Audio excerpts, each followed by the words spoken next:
Olá a todos, vamos dar início com uma oração. Senhor Deus e Pai, muito obrigado pela oportunidade de estudarmos mais uma vez a Tua Palavra. Seja o nosso professor, guia-nos a compreender as Tuas verdades. Pedimos o Teu Espírito, conforme a Tua promessa, pedir e dar-se-vos-á. Buscar e achareis, bater e abrir-se-vos-á. Em nome de Jesus, amém. Vamos lá. Provérbios agora, capítulo 6, verso 17. Continuando aqui, parte 16. Estudo sobre os olhos e a visão espiritual. Provérbios 6, 17. Lemos assim: Olhos altivos, língua mentirosa, mãos que derramam sangue inocente. Então, olhos altivos aqui. Provérbios 26, 24 a 26, nós vemos um pouco mais de detalhes também. Aquele que odeia dissimula com os seus lábios, mas no seu íntimo encobre o engano. Quando te suplicar com voz suave, não te fies nele, porque abriga 7 abominações no seu coração, cujo ódio se encobre com engano. A sua maldade será exposta perante a congregação. Então aqui nós vemos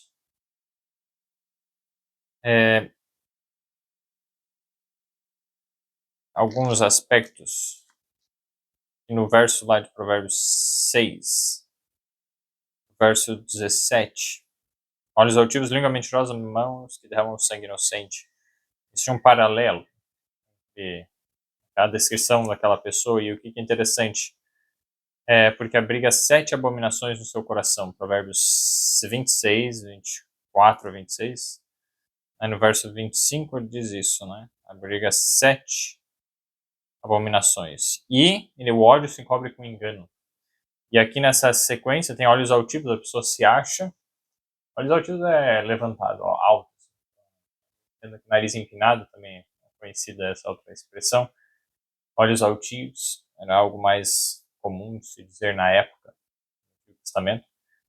E aí, quando você vê aqui na sequência de versos de Provérbios 6, os verso 16, 17, 18 e 19, né, do verso 16 a 19, vai falar ali das abominações, coisas que Deus abomina, que ele odeia. 7 abominações. E aí, quando lá fala abriga 7 abominações. A gente tem esse paralelo das 7 abominações. E uma delas são esses olhos altivos. E tudo está conectado a isso, né? Uma coisa está conectada a outra, uma coisa puxa a outra, e se a gente entra por esse caminho, a gente acaba manifestando todos de diferentes formas, com diferentes proporções, mas manifestamos esse espírito maligno. Não sigamos mais nesse caminho, que nos arrependamos desses maus caminhos. Então vamos lá, agora Provérbios capítulo 7, o verso 2. Provérbios 7, 2. Nós lemos assim. Deixa eu achar aqui. Guarda os meus mandamentos e vive, e a minha lei como a menina dos teus olhos. Então, novamente, a menina dos olhos. Guardar a lei de Deus como a menina dos olhos. Depois que nós terminarmos essa parte do estudo, ainda vão algumas partes, né, alguns episódios ainda de estudo sobre os olhos e a visão espiritual. O próximo tópico que nós vamos estudar vai ser sobre a lei. E aqui que está falando, e a minha lei como a menina dos olhos, a palavra lei. Nós vamos entender melhor. Devemos guardar como a menina dos olhos.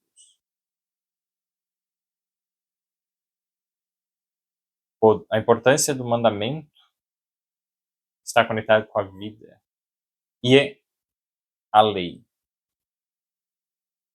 que é tão sensível e tão importante, tão poderosa, tão útil, como eu posso dizer, a visão, dá para se dizer que é um dos maiores sentidos, é um dos que ocupa mais espaço no cérebro para ser processado, e é uma das mais importantes. O resto é importante, mas é um dos mais complexos e mais magníficos. A visão é incrível. Mas continuando agora. Provérbios agora, capítulo 8, verso 28. Vejam só que terrível isso. Quando firmava as nuvens acima, quando fortificava as fontes do abismo.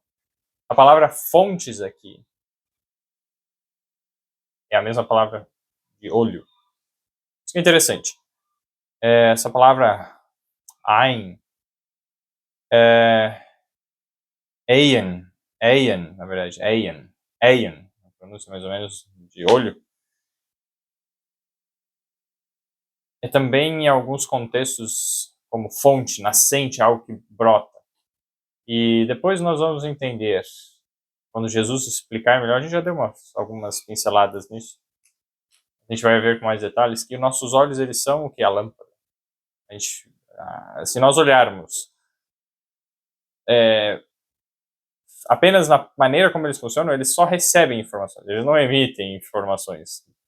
Essa a função e a maneira normal deles funcionarem. Eles não vão lançando coisas no ambiente, eles estão recebendo, processando as informações. Mas a maneira como nós vemos, como julgamos, como interpretamos as coisas é algo que lança ou luz ou trevas, né? Ou lança algo, uma informação muito importante, é uma fonte poluída ou boa ou pura, né? É pura, uma fonte jorrando água da vida, Jesus, seu amor, seu Espírito de Cristo, ou ódio, inveja, ganância, insuspeitas. Então, a partir disso, dá para se dizer que nossos olhos são como fontes. E a mesma palavra, ela é usada para fontes, então uma fonte, uma nascente, brota algo de lá. Dos nossos olhos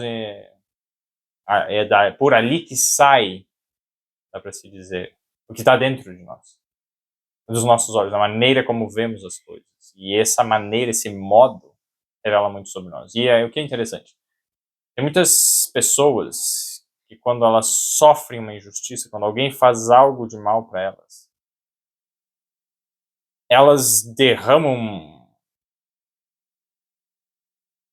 uma quantidade de ódio, de ira, de indignação, de palavras ruins. E fazem estrago. Algumas fofocam, ficam falando mal pelas costas, outras gritam, outras xingam, outras falam um monte de coisa, outras, nossa, fazem um terror. E depois, quando vai tentar falar com uma pessoa dessa, não, mas a outra pessoa que fez isso, não, eu não fiz nada de errado, a outra pessoa que errou e tal. E não percebem que, tudo bem, ela não foi quem errou primeiro, mas quando ela foi atingida, o que saiu de dentro dela revelou o que tem dentro dela, o que está dentro dela. Então ela só expôs publicamente quem ela é.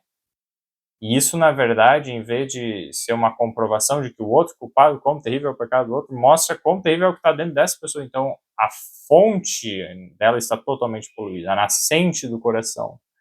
Por isso que diz lá, sobre tudo que se deve guardar, guarda o teu coração, porque dele procedem as fontes da vida. Ou guarda o teu coração com toda a diligência, porque dele procedem as fontes da vida. Provérbios, capítulo 4, o verso 23. E a palavra ali não é a mesma de olho, mas existe essa conexão indireta. Interessante nós percebemos isso. E o hebraico ele é muito incrível porque as palavras elas têm no seu significado uma simbologia muito maior e muito mais, como eu posso dizer, de acordo com a Bíblia do que, por exemplo, a nossa língua e outras línguas. Então, procurar entender de onde que veio, por que é daquilo lá, qual a conexão, nos ajuda muitas vezes. E aqui no caso é Deus, na verdade, dizendo, porque ele pega essas palavras e aplica nos contextos e dá a significação conforme estamos vendo na palavra de Deus. E é assim que nós expandimos nosso conhecimento, nossa mente. Então, queridos, depois dessa digressão interessante sobre isso, vamos lá. Provérbios agora, capítulo 10, verso 26. Provérbios 10, 26. Como vinagre para os dentes, como fumaça para os olhos, assim é o preguiçoso para aqueles que o mandam. Então, os olhos ali, aqui é mais no sentido literal, creio eu, né? Fumaça para os olhos. Nossa, dá uma agonia se ficamos nessa escala que ele já não consegue enxergar direito, dá um incômodo, um desconforto e as coisas, muitas vezes, dependendo da situação, é difícil, você tem que sair de perto e preguiçoso, é isso. O incômodo que gera para as pessoas que tentam fazer o preguiçoso fazer alguma coisa é desgastante, é terrível, não sejamos preguiçosos. Provérbios 12, verso 15, nós lemos assim.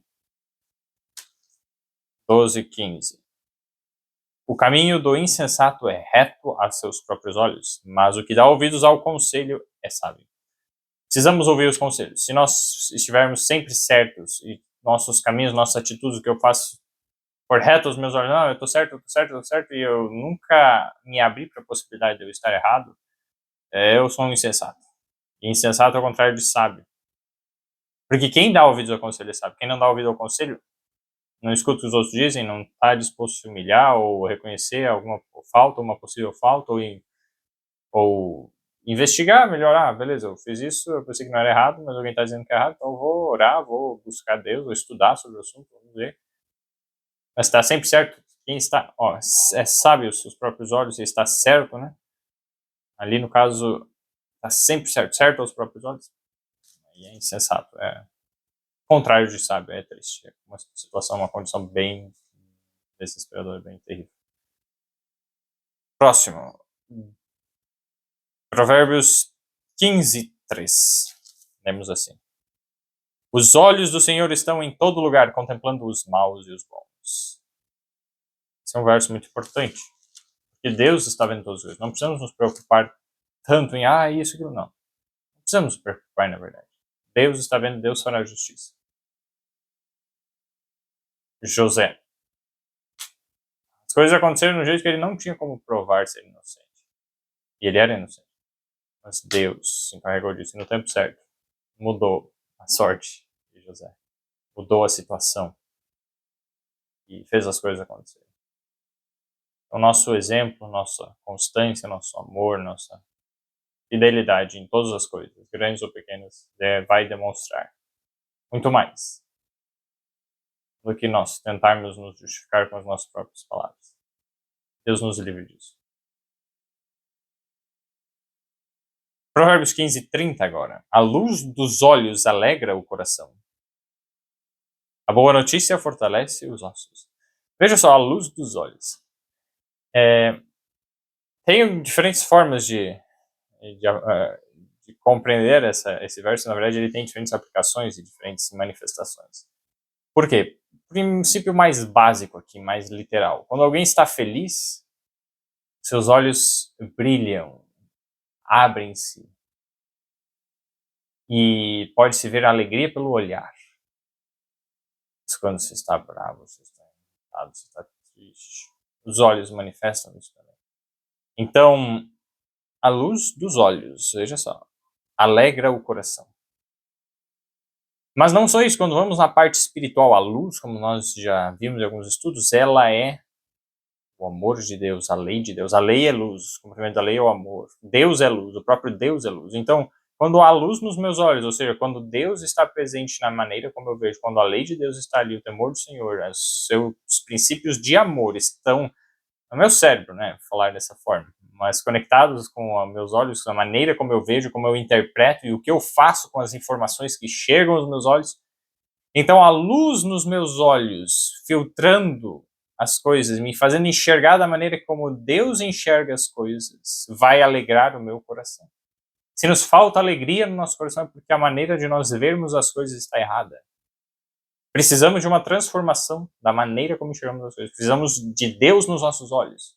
Precisamos do amor de Deus no nosso coração, nos nossos olhos e na maneira como vemos as coisas, interpretamos, julgamos, pensamos. E aí, com isto, a alegria será o resultado interno, a alegria interna que ninguém pode remover. Jesus era feliz. Teve situações que ele ficou atribulado, triste, mas sempre em paz, sereno. O que dá para se dizer sobre Jesus? Jesus, ele tinha uma serenidade que não era visto em gargalhadas e risadas, aquela euforia, e também não era visto naquela depressão, tá tudo ruim comigo, nada dá certo. era sereno, tinha paz. Dá para se dizer que Jesus tinha um sorriso tranquilo, pacífico e constante, sereno. Quando nós estamos num êxtase de emoções, basta uma gotinha, uma coisinha, e aquele êxtase de emoções boas se torna um êxtase de emoções ruins. Eu já vivenciei isso. Eu estava muito contente de alguma coisa acontecendo, nossa, e uma outra pessoa não reagiu do jeito que eu gostaria. E aquilo se tornou uma ira muito forte, uma raiva, uma frustração. Vale a pena colocar nossas esperanças, nosso desejo, nossa fonte de alegria nas nossas emoções? Estaremos sempre frustrados, sempre saindo de um extremo para o outro. Isso é desgastante, isso é entristecedor. Que deixemos esse caminho de extremos, de caminho tortuoso, é um lado, o outro, um extremo para o outro.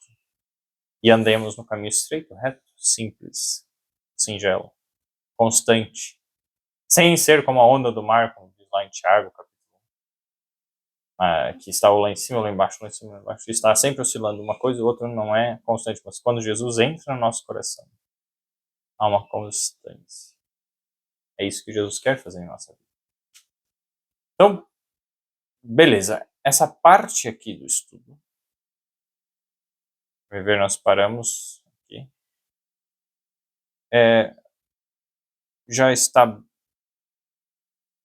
bom por... não, vamos ler mais um conjunto de textos aqui. Provérbios 16, 2. Todos os caminhos do homem são puros aos seus olhos, mas o Senhor pesa o espírito. Veja só, nós naturalmente achamos que somos bons, que somos puros, que a gente faz o melhor, as melhores motivações, que é isso, aquilo, a gente fez o certo. A gente tem essa tendência natural, todo mundo tem. Mas, ou seja, mas é o oposto, né? Mas isso não é verdade. Naturalmente nós não somos bons, não. Nós somos maus. Nós naturalmente não fazemos as coisas de boa forma pura, não. Está contaminado pelo egoísmo. Mesmo as nossas melhores ações, as nossas melhores intenções vêm misturada com um egoísmo tão ruim, estraga tudo. E olha, se tem muito egoísmo, uma coisa tão contaminada assim, dá para se dizer que é fácil identificar, isso ali tá errado, tá horrível. Mas se vem contaminado com pouco egoísmo, pode parecer bom, mas é pior. Por quê? Porque a fonte não está mudada, o coração não foi transformado. Quando é Cristo que reina, essa fonte não é poluída, ela é pura, porque é Ele que está fazendo as obras por meio de mim. E vai ter algumas vezes erros, falhas, sim, mas a fonte não está poluída. Quando eu estou com uma fonte diferente do que Cristo, ela vai estar sempre poluída. Mesmo que tenha uma aparência muito boa. E essa aparência muito boa é um perigo porque muitos podem beber dessa água, que tem uma aparência boa, mas está um pouco contaminada. E esse um pouco contaminado não aparece. Só aparece depois que a pessoa tomou, entrou aquela água, aquele veneninho, aquela bactériazinha que estava lá misturada, que não se enxergava. Fez o estrago. Começa a dar uma infecção, uma diarreia, um problema, e aí que a pessoa, ops, será que aquela água lá estava contaminada? Então, nosso trabalho para Deus e para as outras pessoas, se ele estiver contaminado com egoísmo, mesmo que a gente se esforce em fazer as coisas de uma maneira amorosa, fazer certo, sem isso, aquilo, encher de exigências, a aparência pode ficar cada vez mais semelhante a uma água pura, mas vai estar sempre contaminada, e essa contaminação, na verdade, é mais prejudicial porque ela está arraigada, está enraizada, ela está dentro do fundo do coração. E aí acaba passando e contaminando e se espalhando. O resultado é pior. Isso é o que é mornidão, isso é o que é hipocrisia. A hipocrisia faz isso. A mornidão nos leva a fazer isso. E é triste, é terrível o resultado. E Deus nos livre disso. E agora o verso 30, Provérbios 16. O que fecha os olhos para imaginar coisas ruins, ao cerrar os lábios, pratica o mal. Então, fecha os olhos para imaginar coisas ruins. Então, ali, de repente, fica com os olhos fechados. Fica com os olhos fechados, imaginando coisas ruins. Aí depois, fica quieto, não fala nada. E vai e faz coisas ruins. Pratica o mal. Como é fácil fazer isso? Se nós dermos ouvido aos nossos próprios pensamentos, a maioria deles, quando são maus, não é somente nosso. Existe uma presença espiritual forte do mal. Aumentando, colocando, jogando ideias, pensamentos ruins.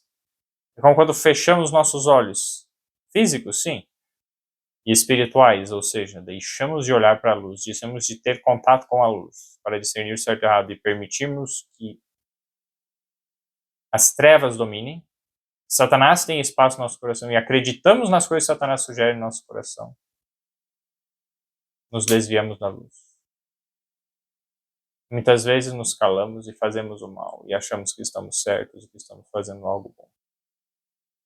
Que terrível é essa condição. E agora, vamos ver aqui ainda o verso 28, esse verso aqui um pouquinho para trás. Ó, o homem perverso instiga a contenda, e o intrigante separa os maiores amigos. Um pouco melhor, um pouco mais a respeito, né, disso. As brigas, as contendas, as fofocas, o difamador, em conexão com isso, vamos ver Provérbios 23, 33. Temos assim: os teus olhos olharão para as mulheres estranhas, e o teu coração falará perversidades. A palavra perversidades ali conectada nesse contexto é falar perversidades, os olhos vão olhar para o que não se deveria contemplar. Isso é resultado do quê? Nós vimos a falta de Jesus no coração, a falta da luz no nosso coração, nos nossos olhos, na verdade, né? E isso revela o que tem dentro. E as ações vêm resultado disso. Atitudes. Deuteronômio 32, verso 20 e verso 18.